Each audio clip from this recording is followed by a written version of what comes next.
Hello and happy today, folks. You guys are having just an absolutely amazingly awesome day today. One of the best you've ever had in your entire life. For you folks. So today we're taking a look at a very, very short story-ish. It's called The Thing in the Moonlight. It was initially written by... Oh, I'm sorry about that. I just lost my balance. I was so excited about this. It's called... And so basically here, it's written by H.P. Lovecraft and sort of in a letter to Donald Wandering. For you folks, this tells his dreams called The Thing in the Moonlight. For you folks. And he sent it in 27 to Donald Wandering. But wasn't published during his era and that sort of a thing. Just after he died, somebody named Chapman Miske wrote this up as a short story, added a new part and a front and an end to it in January 41 issue of Bizarre. For you folks, and so you can check it out too. And both of them are linked right here on the HP Lovecraft online. So they're all for both for reasons. You can check it in the same thing, right? And that sort of a thing too. You can actually read them side by side. And that's sort of a thing too. Now I think that Lovecraft's ending of The Thing in the Moonlight is incredibly strong stuff. Love a lot. You can definitely see that when he's writing it up and that sort of a thing too. It's got some good stuff, good descriptions, great surprise ending. Why is this thing in the moonlight that we just heard from the title going to end? And then it has a strong Lovecraft ending. And that sort of a thing too. But by adding an ending to it, I'm not sure it's Chapman, right? Yeah, Chapman Miske has the right way of sort of ending it. I think adding a few paragraphs at the beginning and then just keeping Lovecraft's descriptions and that sort of thing is fine. So it sets up things nicely, but I think a few paragraphs afterwards feels like a weird choice by the author. It's more than just a few paragraphs. It's like almost like half a page. That sort of a thing, too. So I feel like the Lovecraft Nightmare and how he describes it in traditional good stuff and that sort of a thing too. I think it's probably like an 8 or 9 out of 10. But I think that the version that takes his up, I think it loses a point or so. So we're going to be giving that from an 8 or 9 to probably like a 7 or so. So those are both 8. Let's go 8 for Lovecraft, 7 for the additions to it.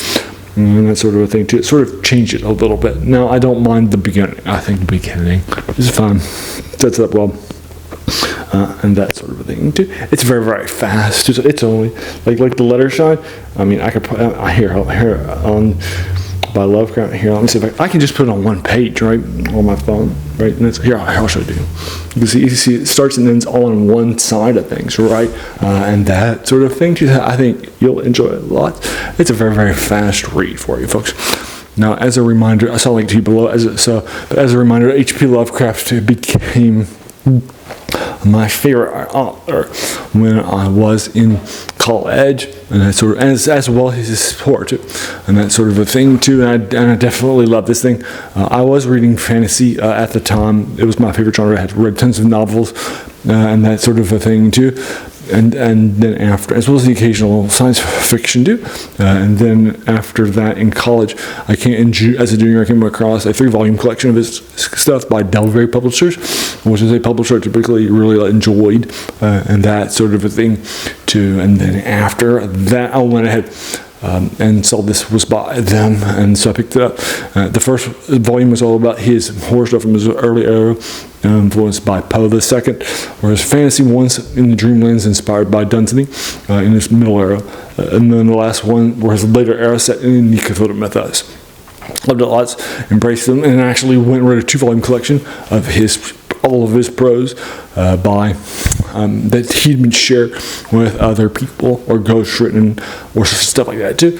And then after that, I picked up probably a ton of, this is in the mid-90s, so I picked up a ton of just various things out there that were being published right then contemporaneously, like Cthulhu 2000 and stuff like that too as well, and a bunch of collections, probably like at least 1,000 short stories over that time in the Cthulhu mythos for you folks. Lots of H.P. Lovecraft is still my favorite author today, as is horror too, for you folks. But I don't recall reading this anywhere because it's probably not considered by him, right? That's sort of a thing too. So this is a fun little surprise because it's not. The first one is a letter of a dream that he had a nightmare. So it's sort of a thing. Just I think you'll definitely enjoy this. If you've never heard of the thing Moonlight, I think you'll enjoy that too. Again, it's totally free online too. Let's see what you think about.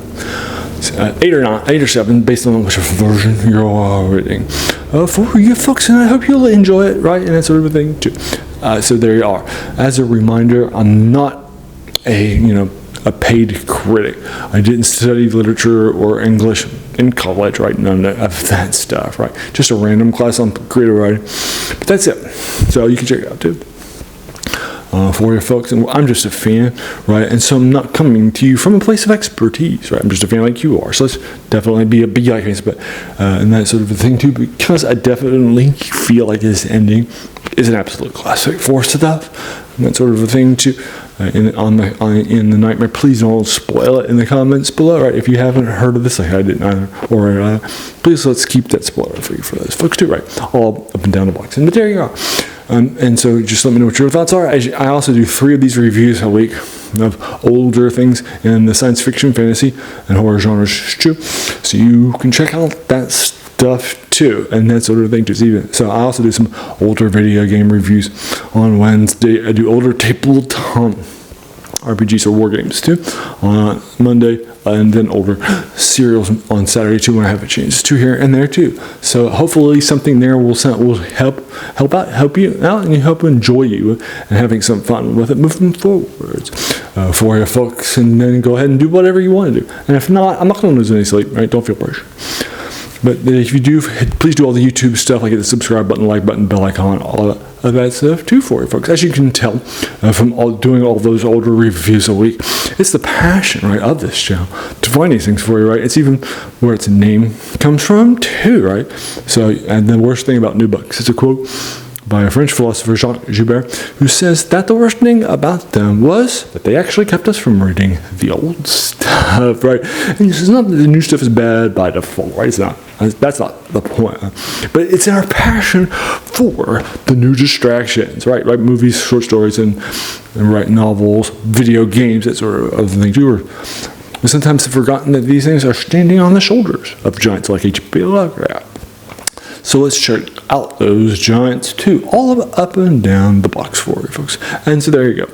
And I hope you enjoyed this so very, very much. I want to thank you for taking some time out of your day and investing and watching my videos, because we all have so many things that are happening in our lives, right? And we're pulled in so many different directions too. So if you spent this time with me, that's incredibly humbling, and I appreciate that so very, very much. So thanks again, and have an amazing day.